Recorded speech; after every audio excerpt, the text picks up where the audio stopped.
Hello అందరికీ. Day 2 healthy diet వచ్చేసి egg, dry fruits and రాగి జావా.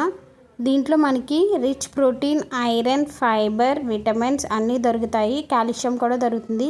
ఎగ్ వచ్చేసి మనం నాటుకోడి గుడ్డు తీసుకుంటే మంచిది. సో 76 క్యాలరీస్ ఉంటాయి. దీంట్లో 6 grams ఆఫ్ ప్రోటీన్ ఉంటుంది, high rich protein, and 5 grams of healthy fat ఉంటుంది. దాంతోపాటు amino acids, antioxidants, vitamins, minerals ఉంటాయి. సో డైలీ 1 egg అంటాం కదా, సో అది నాటుకోడి గుడ్డు అయితే చాలా మంచిది. ఇంకోటి వచ్చేసి రాగి జావ అనమాట. రాగి జావలో rich in protein, iron, calcium, fibre ఉంటుంది. ఐరన్ వచ్చేసి మనకి బ్లడ్ హిమోగ్లోబిన్ కంటెంట్కి యూజ్ అవుతుంది, హెల్ప్ అవుతుంది హిమోగ్లోబిన్ కంటెంట్ పడటానికి. అలాగే కాల్షియం వచ్చేసి బోన్ హెల్త్ని సపోర్ట్ చేస్తుంది. ఫైబర్ వచ్చేసి డైజెషన్కి యూజ్ అవుతుంది. సో డే 2 వచ్చేసి rich in protein, fibre, healthy fat, దాంతోపాటు న్యూట్రియంట్స్, ఐరన్, కాల్షియం కూడా మనకు అందుతుంది. సో డే 2 వచ్చేసి నేను ఎగ్, రాగి జావా అండ్ డ్రై ఫ్రూట్స్ తీసుకున్నాను.